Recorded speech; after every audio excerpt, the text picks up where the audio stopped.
You don't need to go to Niagara Falls when you can eat some Brian balls.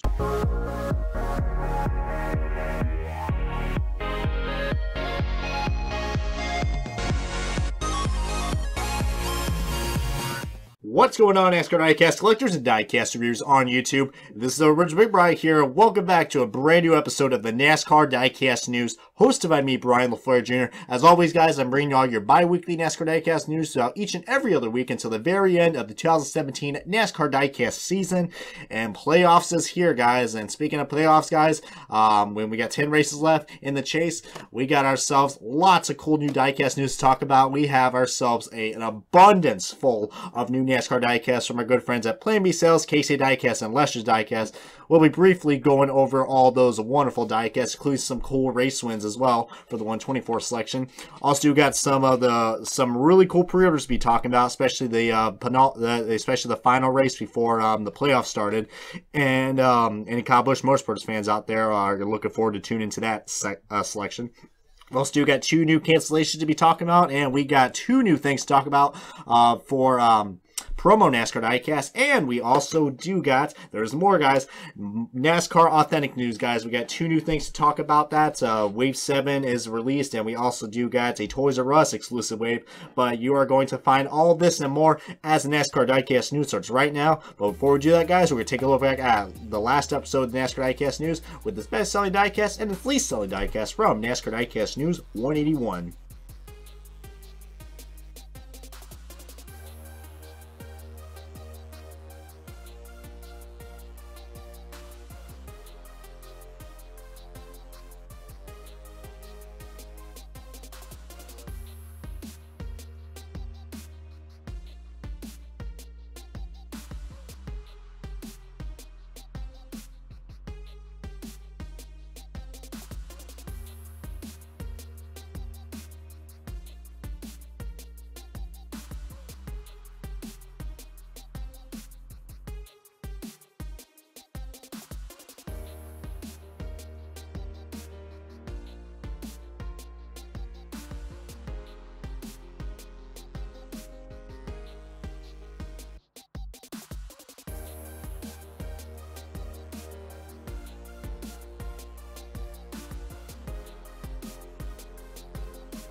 Alright, everybody, welcome to the NASCAR Diecast News. I'm your host, Brian LaFleur Jr., or Original Big Brian, and we're going to start things off with your newly released diecast from our good friends at Plan B Sales, KC Diecast, and Lester's Diecast. And we're going to go ahead and jump right things in, guys, because we got a total of 18 new 164s to be talking about. And the first one up is Jamie McMurray's #1 Cessna Chevrolet for Ganassi Racing. So this is the second McMurray car that has been released, along with his gear wrench car. And very similar to last year's car, but of course this car is going to be really cool to collect for this year. because it is a 164 exclusive, because the 124 was canceled. And if you're a Mcmurray fan, you probably do want to ignore what I'm about to say, but this car was mostly known for crashing at Martinsville. The hard crash that Mcmurray had at that race, and that was just pretty crazy. I've never seen a wreck that crazy before, that hard at Martinsville. But glad Mcmurray's alright, and still continue with the Cessna sponsorship, so really nice diecast. I would definitely get it for any Mcmurray fans out there. Next one up is Kasey Kahne's Great Clips Darlington throwback car, and it is throwing it back to Jeff Bodine's good old Levi Garrett car, if you guys remember that car back in the good old times in NASCAR. I'm not really quite sure what the era was, the era about this, not error of this car, but I'm sure that is what Google was for. After all, I am human, I don't know everything, but really nice looking throwback. I mean, this car is it's a first for Great Clips. I mean, I know last year he had the Liftmaster throwback, and then the year before that he had a Farmer's throwback. So really nice that they decided to change up the sponsors for the Don's throwback Kasey Kahne car. And of course, this will be the last Kasey Kahne throwback that we'll be getting for this year, because you guys know he will not be in number 5 for next year, or might not be in a ride in general, but we will see though. But really nice looking throwback, especially for any retro fans out there, especially for any Jeff Bodine's fans out there. Next one up, we got some Danica Patrick diecast, and she's been in the news recently. If you guys know, it's no surprise that she is not going to be returning to Storehouse Racing next year, or NASCAR in general. But we do have some cool diecast to show for you, for any Danica fans out there, if any of you guys are still left in there. God bless you. We got our Mobile 1 car that she raced at the Spring Bristol race. I almost said Springle. That's what happens when you do NASCAR diecast news episodes late at night. Saying wonderful stuff right there. So hopefully you guys are getting some good entertainment out of this, as much as I am providing you guys the all the info for NASCAR diecast news. But yeah, our Mobile 1 car, very similar to all the other Mobile 1 cars that we've made for this year. Can't say it's definitely unique, but a very basic paint scheme. I probably would recommend the next diecast though, which is our Wonder Woman diecast, which has been famously known for getting into a crash with Joey Logano's AAA car and Eric Almirola at Kansas. So yeah, kind of a rough memory for that,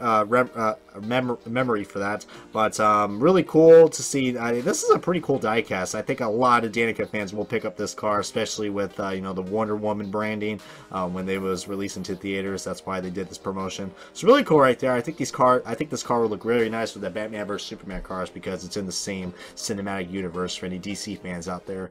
They're probably going to recommend getting this car. Next up, we do got some Toyota diecast, so hopefully you JGR fans are going to be excited, because we do got Denny Hamlin's FedEx Express car. That's now available for at your local diecast dealers. I know the 124 was available on the last couple episodes of NASCAR diecast news, but his Express scheme is now available, so very nice right there. That's the guy who just won at the Darlington race, which got encumbered. So yeah, nice job, Hamlin.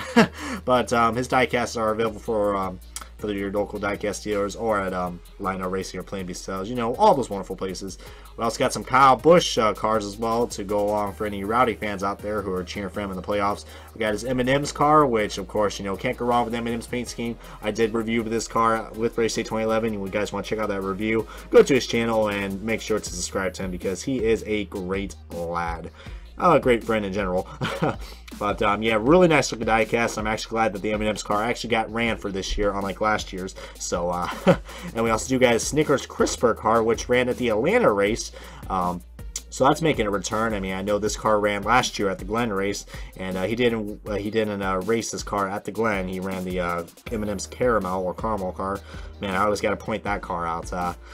We're probably going to be seeing that diecast very soon, along with any other Kyle Busch cars out there. But yeah, the Snickers Crisper car. I like the paint scheme, but not a big fan of the placement of the logos. Similar car to last year's, but of course the different Toyota mold that we got for this year. So still a recommended buy for any Kyle Busch fans out there. We also got Daniel Schwartz's number 19 Aris Toyota Camry. Not Aris, sorry Lionel, but I do got to question you guys on that. Then again, this is coming from a guy who doesn't really pronunciate that well, but yep, Carl Epps' replacement, as sad as that is for our Carl Epps fans out there. Daniel Suarez, guys, finally got some diecast for him for the Cup Series, so very nice right there. Expect to have a Stanley and Subway cars very soon. Oh, I can't wait till the Subway car comes out. We're going to have a lot of fun talking about that car. Wink, wink. Make sure to bring some Dunkin' Donuts while we're at it, guys. Next up, we do got some really cool Chevrolet diecast to show you guys, and Ford diecast for the remaining of these cars, as we're halfway done with this. So try to go through these as fast as I can, but I'll also give you guys some good details as well. But next up, we do got another Darlington throwback car for the Hendrick Motorsports Group, and it's none other than Chase Elliott in his retro car that he has thrown it back to his father, Bill Elliott, with his first Cup start from 1976. So very nice right there. Definitely has some retro vibes to it, especially for any Bill Elliott fans out there. They are immediately going to recognize this car from 1976 when he made his Cup debut. So very cool right there. Nice looking throwback. Glad to see Napa actually has a true throwback for this year, unlike last year's. But very cool right there. Waiting for some more Landon Castle car, guys. Well, guys, you're in luck. We got a CCX Play It Safe around trains car. So yeah, you guys now know, play it safe around trains. Or else. But yeah, really cool right there. Glad to see that this car's on the EL mold and not the PTC mold. So really nice right there. Very similar scheme to last year's, but different drivers. So probably would recommend getting it. This next car, though, we got a lot of people thought this car was canceled. Even I thought, but this is going to be yet another 164 exclusive, guys, since the 124 was canceled, and is Landon Cancel's Starkey Hearing Foundation car. So this is you know, making a debut in the diecast form. So really cool right there. Got some good variety. You know, pretty basic front row motorsports car, but still very nice out there for any Castle fans out there who are looking for a good variety in their diecast. But speaking of more front row motorsports diecast, we even got David Regan in his Camping World Good Sam car, guys. Very nice right there. Looks very similar to what Trevor Bayne's promo diecast from 2012 was. So if this car does make it to NASCAR Authentics, I would do a great comparison of that car. But yeah, very nice looking car. Probably my favorite Reagan car that we got for this year. I'm glad they made MOQ. Next car, I'm gonna be I was gonna say pretty biased, but we're going in numerical order, so you guys know what diecast I'll be talking about soon. But next one up, we got AJ Allmendinger's 47 Kroger Chevrolet. So this car was just recently released before this episode was recorded. So first Allmendinger diecast that we got for this year. It might be the only one that we got because most of the sponsors are mostly on the side of the car. So very cool right there. I think it's going to go well with the Chris Buescher diecast, which should be coming in very soon. Another Dodge throwback car, guys, and it is for Jimmy Johnson. Man, this car looks very similar. I did talk about my review about this car in the last episode of the NASCAR Diecast News, but it is a retro paint scheme to the Lowe's delivery truck from 1986. So a very random retro throwback, but it is another company throwback for Jimmy Johnson, which he did that in 2015 as well. But you know, it doesn't look too bad. It's starting to grow on to me, but I still like his 2016 paint scheme the most from Darlington. Next one up, I'm really going to recommend getting everybody to get this car, especially since I am a Martin Truex Jr. fan. But we finally got a Truex diecast in stock, and it is his number 78 Bass Pro Shops for Toyota Camry. So I wasn't really a big fan of this paint scheme at first, but I've really grown onto it. I did prefer last year's, but this one I really like the new design that especially with the new Toyota Camry mold, looks really cool right there. And yes, there are no contingencies on this car because they can't put Monster Energy logos on the diecast or the Coors Light Polar War diecast. So the only contingency that you guys will be getting in the 164s will only be the NASCAR official logo. So it is going to look odd, but that is what 164 diecasts are supposed to look like. But can't say I'm not disappointed, but it is what it is though. But still happy we got this diecast finally released. I mean, definitely worth the wait, especially for any Truex Jr. fans out there. 3 more diecast to show you guys for 164s, and we'll get on to the 124s. We got Corey LaJoie's number 83 Dustless blasting Toyota Camry. So really cool right there. This car is on the EL mold as well, unlike the Sweet Frog Gray Golden car. God almighty, that car was horrendous. But yeah, you know, very similar to Matt DiBenedetto's paint scheme from 2015, but it is a different driver though. So would recommend getting it because of the driver change, but it's also on the new Toyota Camry mold as well. So still a cool paint scheme, even though I do question the driver's skill at the least. I mean, mostly when we see the 83, we usually see him in the wall. Next one up are some Dale Earnhardt Jr. diecasts, and we got his Exalta Mako car. Hope I pronounced that right. Come from the guy who doesn't really pronunciate that well. Hint, hint, check out Racy 2011's review. when this car comes out. But yep, the Exalted Mako car. He ran this car at the All-Star race, and it was pretty cool. I don't think, well, he made it into the popular vote, but I don't think he made it in with his paint scheme, for what I know. But he did run this at the All-Star race, so very nice right there. And the best for last, guys, we got the Mountain Dew USA car that he drove, ironically at Kansas, the same race where the Wonder Woman car crashed. So, but man, this car looks really cool, and the renders looked a little weird because it looks like this car is in a special finish, kind of. A lot of people were thinking, is this like a color chrome finish? It kind of looks like it though, but that's actually what the paint scheme is. So I really like this design for the Mountain Dew USA car. I'm really hoping they put the NASCAR Authentics form, which they probably will. I would recommend buying this car. It's a Dale Jr. car that really stands out. I like the special finish that comes with it. You know, very similar to, you know, what the actual car looks like without the Monster AG logos. But yeah, you can't miss this diecast, guys. Definitely something I would highly recommend getting. And now we're gonna go into the 124s, guys, and we're gonna be talking about some race win diecast. And the first one up is Kaz Growler's number 33 Kikos, or Kiklos, whatever it's called. Daytona truck race win. So this car is this truck actually. That's what happens when I talk a lot about diecast. I usually call them cars, but this actually is a truck, Brian. So let's get that through my little big, thick skull. But really cool. Of course, this is on the new Toyota, actually the Chevrolet truck mold. Man, I really shouldn't be doing this late at night. I'm really screwing a lot of things up. So bear with me, guys. This is going to be a pretty lengthy episode, depending how long I talk. But yeah, the Kaz Growler car, a truck. Holy Christ. Oh man, yeah, have another, Brian.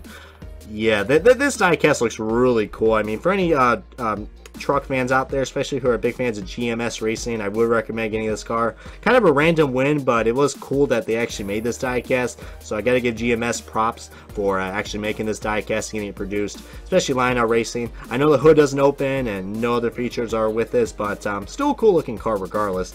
And the last one up is Brad Keselowski's number 2 Auto Trader Atlanta race win. Now a lot of people are wondering, why was this car released but not the Daytona 500 car? Well, that car is still on its final stage of getting produced, guys, because they're gonna, you know, they're trying to make that diecast right. So this is the reason why we got the Atlanta car produced next, which is cool because I can't wait for the Las Vegas car to come out for Hard Trucks Jr. But anyways, back to the Keselowski car. Very nice right there. I mean, first time we've seen him in the Auto Trader paint scheme in Victory Lane. So any orange and blue fans out there are really looking forward to get this diecast. I know my good friend at Ganassi 142, also known as Derek. If you've seen him on Racing 12 this diecast reviews, you'll know who I'm talking about. But he's a big Denver Broncos fan. And any guys out there who are a Denver Broncos fan or a Syracuse Orange fan, probably a good reason to pick this diecast up. But I mean, heck, even if you're a Keselowski fan, really recommend picking this diecast up, guys. It looks very nice, and Lionel did a good job, you know, replicating this car from Victory Lane at Atlanta. So really cool right there. But that wraps up on your diecast, folks. All right, everybody, and now we're gonna get things off with your pre-orders, and we're gonna be talking about 2 little things real quick for your pre-orders because we are on a limited time schedule. Because I do want to talk about all the other stuff that we're gonna have on this episode. So bear with us, guys. But you can find out more information in the links in the description and many more, or follow our Instagram page and our Facebook page as well. It's just the Diecast News. But we got some great news out there for any Kyle Busch Motorsports fans out there. Let's just say this is only going to be available at the Kyle Busch Motorsports website or at rowdybusch.com. Let's just say some 124 truck diecasts are going to be produced, and they're going to start shipping out at the early week of October. So for anybody out there who are fans of Christopher Bell, Noah Gragson, and Kyle Busch, all their truck diecasts will be produced. We got Christopher Bell's JPL.com car truck, followed by Noah Gregson's Switch Toyota Tundra. And we also got Kyle Busch's Cessna Beechcraft car as well. So all those diecasts will be available only at Rowdy Busch's website. Feel free to check out the link in the description if we have it. If I don't have it due to limited space, then feel free to go on our Facebook and Instagram page, and you can look at that post that we posted. We provided the link in that for you guys. So really cool. I'm hoping we're gonna see some great reviews on those diecasts. Hopefully Race Day 11 will pick some up so he can review them. So looking forward to that, and always check out his channel as always, guys. But we are also going to be talking about Kyle Larson and his another win at Richmond, guys. I mean, this is the first win at Richmond, but 5th career win for Kyle Larson. Just how about that? It looked like the Richmond race was definitely quite of a weird one because, you know, the whole playoff situation with Matt Kenseth and the ambulance and then the weird caution flag that we had. So it was a pretty weird race. But at the end, guys, Mark Truex Jr. got screwed, unfortunately, thanks to Denny Hamlin. Sorry if any Hamlin fans out there, just had to say that because I am a Truex Jr. fan. No offense for anybody out there. Anyways, guys, Kyle Larson gets it done yet again, and this diecast will be available for pre-order in the 124 scale only, because this is the 4th Kyle Larson car that is hopefully going to be produced, which it will, because Kyle Larson looks like a strong championship contender, and now him and Mark Truex Jr. are tied for the most wins this season. So those two are easily, without a doubt, are possibly going to be in the Final Four. I mean, can't be a surprise right there, but great job for anybody out there at Larson Nation fan. Would recommend getting this car. Putting on pre-order, guys, absolute must for any Larson fans out there. Otherwise, guys, it's going to head into our next topic, which is the cancellations. And we're going to go with 2 again, guys. We do got 2 more cancellations to be talking about, so nothing too hefty on that. But we're going to start things off with yet another Xfinity car, guys. I mean, were you not surprised? At least one episode, we at least have an Xfinity car being produced. Man, just love pointing that out, but that is what it is. But it is going to be an Erik Jones diecast, and it is his number 20 Racers Main Street Darlington throwback car. I believe it's pronounced Racers, but who knows? Like I said, I'm horrible with pronunciation, but you guys probably know that by now. But yeah, this car was supposed to be a you know, an Allison tribute. So, but I just don't think it really worked out too well with all the Reeser logos. I don't know. I mean, I love the paint scheme, don't get me wrong, but just the Reeser logos just so look out of place in this paint scheme. They could have done a little bit more better job and probably got rid of the product that's on the quarter panel. But then again, probably Reesers wouldn't have liked that. But it's still a cool car, but I guess Knox Pay people didn't like this. And it's canceled in both scales, so that's very unfortunate right there for any Erik Jones fans out there. The bad luck continues, not only for Xfinity cars, but also for Erik Jones cars as well. Next one up, we also got a Chris Busch diecast that will not be made in the 164 scale only. So the 124 version is still available for pre-order and is probably going to make MOQ by the time I upload this video. So it is going to be his number 37 Liberty Tax Service car. And I am a pretty big fan of this paint scheme. I mean, it's very basic, but I do like how the American flag kind of fades in the background. Again, this is a tax car, so it is kind of late on the pre-order list.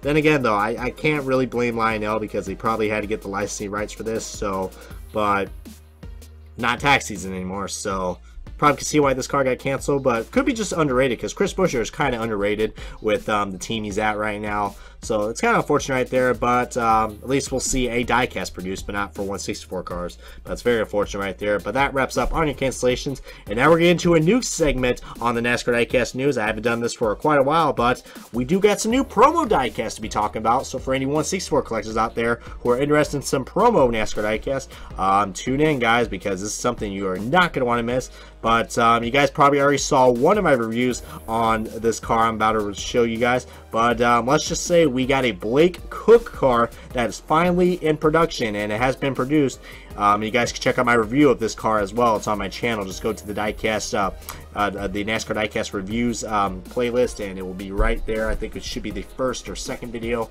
by the time I upload this video. But yeah, the number 11 leaf filter gutter protection car.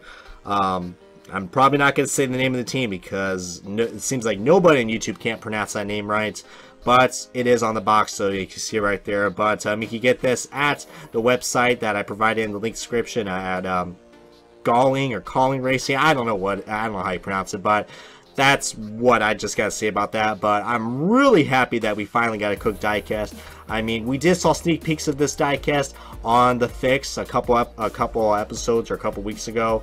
I think it was his number 8 car, but a lot of people were wondering when this diecast was going to be produced. I mean, they made his 2015 car from a couple years ago when he was driving the 8 car for TriStar Motorsports, but they finally got it, guys, and you can get this diecast only at the Galling Racing website. So very cool right there. I did. You guys will hear more info about this car on my reviews. So that's all I gotta say about it. But I'm glad to give you guys this information so you guys go out there and buy this diecast. That's what I'm here for. And we got ourselves another Xfinity promo, and it is a Donaldson throwback car. It's going to be available at the Ron John Surf Shop, and I kind of gave it away right there, but it is Matt Tiff's number 19 Ron John Surf Shop Don's throwback car. So this is another cool car that I plan on reviewing very soon.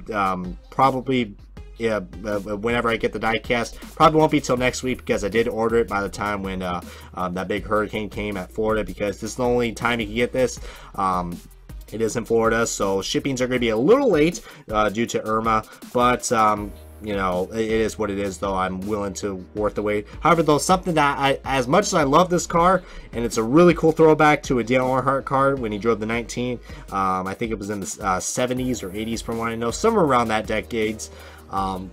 So really cool right there. I thought this was going to be Daniel Schwarz's throwback for a second, but it seems like Tiff's kind of took it, which kind of works. I mean, the Ron John Surf Shop logo kind of blends in very well with this paint scheme, and it is very reminiscent to Dale Earnhardt's number 19 paint scheme when he drove that. So very nice right there. However, though, there's one thing I don't like about this car, and it has to do with the shipping. So this car, you know, it's at its usual price. I think it's like $7.99 for the diecast. However, though, the shipping is way more than the diecast. I think it's like almost $8 or $9 for shipping. So if you guys really want to make this gamble, it's a tough one, because this is the only time you can get this Matt Tiff car. Lionel is not making it in the local diecast dealers. It's only available at the Ron John Surf Shop, which I'll provide a link in the description below so you guys can go order that diecast, because I feel like these two diecasts will sell out. But yep, guys, it's up to you if you guys want to pay the ridiculous shipping, but the shipping is very normal on the Blake Cook car. But that's all I gotta say about those two promo diecasts. Hope you guys will go and buy those, because as much as I love promo diecasts, I also love the next topic, which we'll be talking about very soon. But that wraps up on everything, including your promo NASCAR diecast. Alrighty, buddy, and we're gonna get to our last and final topic, which of course is going to be the main topic or title of this video for NASCAR Diecast News 182, and it is NASCAR Authentics related, guys. I know you guys how much you love that, but you know, this is actually going to be something that by the time, what was funny though, this news actually got released by the time I uploaded NASCAR Diecast News 181, so kind of looked like a fail for my part, but still happy to bring you guys this and my review on the newest wave that we got for NASCAR Authentics. But Wave 7 has been announced, and it was announced on Thursday, September 7th by Lionel Racing on their latest episode of The Fix during that weekend. And this will actually be the largest number of diecasts that we got for a NASCAR Authentics wave for 2017. I know we did had 15 cars from the Don's Throwback wave last year, which will still be the most till the very end of this day or year. Whoever knows. I mean, Lionel, they're always unpredictable of how many cars they're going to put in this wave. But here is the picture for you guys. You can see right there, we got 9 new diecasts to be talking about for Wave 7. And you're probably wondering, wait a minute, some of these diecasts look very similar to the Cracker Barrel wave that we got. Well, let's just say this wave is probably the wave I would recommend getting. It looks like it's going to be a better wave for 2017 so far. And as for the Cracker Barrel wave, kind of a waste of space, and it was a fail. I kind of find it as a really big fail that Lionel Racing promoted the Cracker Barrel wave, and then what, like 2 or 3 weeks later they go ahead and release Wave 7. So that was kind of a tease, but I would strongly recommend getting this, because if you guys know the Cracker Barrel wave, those diecasts are in a different packaging, and they also don't come with any little accessory, which I do like those. Don't get me wrong, I think they are worth the price. What, $4.94 are they at for retail at Walmart and Target and Toys R Us. Their price is mostly different, but they're generally around the $5 range. But yeah, the Cracker Barrel wave, I guess say it was a big fail, but we're going to go ahead and look at some of these diecasts that we got. We do got some Dawn's throwback cars, like the Jimmy Johnson Lowe's throwback scheme and the Gray Clips Dawn's throwback cars. So of course, the Lowe's car, this was already is going to be released in the Cracker Barrel way, but I strongly recommend getting this one because it does come with the hood magnet. or just the hood, the plastic hood in general. So that's very nice right there. We also, this car hasn't been released in the NASCAR Authentics waves yet, but it is the Gray Eclipse Don's throwback car. So very nice selection right there. Next up, this one is very surprising. We have not seen Trevor Bayne diecast before, I think since the Dawn to throwback wave, and even before that. I think last time we saw that was with when Spin Master owned when Spin Master owned the NASCAR Authentics line in 2015 or 2014. I think it was 2015 because I do have that diecast with me. But his Advocare car will be in this wave, so very surprising seeing a Roush car in this wave. But nice variety though. Major props for Reliant R Racing. I'm glad that they put a Trevor Bayne diecast in there. So anybody out there who are looking for a Bayne diecast, this one probably recommend getting. And plus the magnet looks very nice as well. We also got another Xfinity car produced, and it's going to be yet another Dale Jr. car. It's his degree deodorant car, so this is the second 88 Xfinity car that has been released. The last one we had was with Chase Elliott from Wave 11 with the Daytona race win exclusive. So very nice right there. There are no exclusive in this wave, so that is a little disappointing, but I do like the variety that we got. Let's see what else we got right there. We also got Kyle Larson in the correct gradient target car, so I guess not too many people. I guess this is a good thing that we're going to see this, the correct, as I pointed out on my last episode of NASCAR Diecast News, that the NASCAR Authentics version of the target car is on the correct gradient, so it has a correct shading and all that. So absolute must buy for any Larson fans out there. I will probably be picking this car up along with the throwbacks as well. I'm looking forward to review that, and you know, just in time. Hopefully these cars will be released by Homestead. I mean, I don't know what the ETA is for these cars to be released, but Wave 6 just hit the stores, so give another month or two, we'll see Wave 7 out. But we also do got some Toyota diecasts as well, so how about that, guys? We do got Toyota, Chevrolet, and Ford, all three manufacturers, even the Xfinity car in this wave. So great variety. That's why I think it's a good wave. But anyways, back to Toyota diecast. We got Kyle Busch's number 18 M&M's Toyota Camry, and we also got Mark Truex Jr.'s number 78 Bass Pro Shops car, and the Matt Kenseth DeWalt car in his Toyota Camry. So very cool selection. I probably will get all these. I mean, I already have a DeWalt car, but I would recommend getting the Truex, maybe the Kyle Busch as well, because those diecasts really stand out and can't go wrong with that. Very surprised to get an M&M's car as well, because you know, the licensing for M&M's has been kind of wonky lately. You know, some of their diecast medals, they want to make them as adult collectibles, which doesn't really make any sense because M&M's is very kid friendly. It's all bright, nice, and colorful, but what do you know, guys? I mean, heck, this is coming from a series that's sponsored by a freaking energy drink, which we can't get the sponsors in. But but it is what it is, though. And the last car to show you guys for Wave 7, the 9th car, it is Dale Jr.'s Patriotic Nationwide car. Very cool car. I also do like the hood magnet that comes with this as well. Very nice right there. Yeah, I already talked about this car in my last Diecast News episode, but very like how simple it is, also how patriotic it is as well. Overall, guys, like I previously said, this probably has to be my favorite wave for 2017. A good variety. We have all three manufacturers. Heck, we even have some throwback diecasts as well, which is really cool right there. But this brings on to our next topic, guys, which a lot of people are wondering, and a lot of people were also wondering, you know, this pretty quote-unquote successful Dawn's throwback wave that we got for last year. Well, a lot of people were wondering if we're going to have another attempt at that for this year. Well, let's just say it is going to be another exclusive, but it's not going to be at Walmart. It's going to be at Toys R Us. Ladies and gentlemen, welcome the NASCAR Authentics Hendrick Motorsports Dawn's a Throwback Wave exclusively at Toys R Us. So this is the 4th time, as I show you guys a picture right here, that NASCAR Authentics will do an exclusive wave with the Batman following along with the Batman vs Superman cars and the Throwback Wave from 2016 and the Cracker Barrel Wave. So we'll see how this one goes. But what is kind of disappointing about this car is that we're going to be getting the Jimmy Johnson Lowe's Throwback car 3 times in a row in the NASCAR Authentics wave. So there's no excuse of picking this diecast up. It is a decent looking car, but it just kind of shows you why. I mean, they could have easily thrown that car out from Wave 7 and put something else that they knew they were going to put this. But it is Lionel we're talking about. And we also do get the Great Eclipse Dawn's throwback car as well. But the main reason why I think you guys should get this wave is because of the Dale Jr. and the Chase Elliott car. I mean, I already talked about the Chase Elliott throwback car on my diecast releases segment on early in this video. So, but still really cool that is paying tribute to his father, Bill Elliott. But this is our first look at the Dale Jr. throwback car for this year, which is throwing back to his 1998 and 1999 Busch Series car when he drove the AC Delco number 3 Chevrolet Monte Carlo. So very nice looking car right here, guys. Very nice. Along with Dale Jr.'s last ride car, this has to be my favorite Dale Jr. car for this year, along with the USA car. I mean, man, there's a lot of Junior Diecasts I really like this year. And I'm not saying that in a biased way, because Junior Diecasts do sell.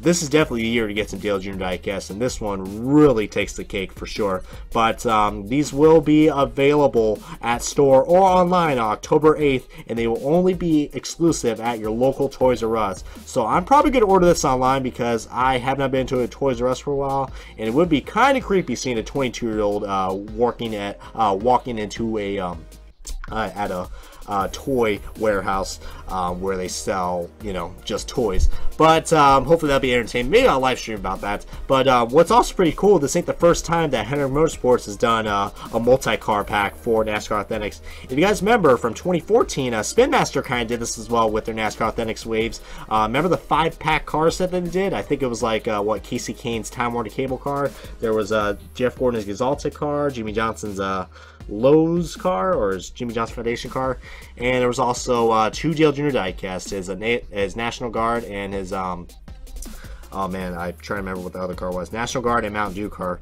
So that was a 5-pack, and that was ranged at $20. I have a feeling this will be ranged at $20 to $25, depending how much it is. I mean, we don't know what the official price is, but that's how much it probably is going to be right there. But yeah, this was also released on the same week as... Actually, I think it was like a week later after Wave 7 was released. So Lionel's really giving us a lot of NASCAR Authentics news, which is cool and all, but it's going to be a lot to catch up because they just finally catched up to Wave 6, and now they got to catch up to the Cracker Barrel Wave, and then Wave 7, and then this Toys R Us exclusive wave. But overall, I think it is a decent wave. If you're a Hendrick fan out there, absolutely recommend getting this. I probably will recommend getting it, and I will review it for you guys. But that's all mostly I got to say about this NASCAR Authentics diecast waves in general. But that's also going to wrap up the NASCAR diecast news. So I hope you guys enjoyed this video. As always, guys, I appreciate you guys your support of the NASCAR diecast news as we are entering our 6-year anniversary, which just happened on September 3rd. So I just want to thank you guys so much for all your continued support of the NASCAR diecast news, and I hope you guys continue on subscribing and liking and commenting and sharing and doing whatever you can to make the NASCAR diecast news one of your favorite YouTube channels and YouTube video series to watch as well. But that's mostly all I gotta say about it right there, guys. So I will catch you. This has been Original Big Bri, and I will be signing off right now, and I will catch you guys in the next episode of the NASCAR Diecast News. But until then, guys, this is Brian LaFleur Jr. saying sayonara, farewell, and we will see you guys in the next episode of the NASCAR Diecast News.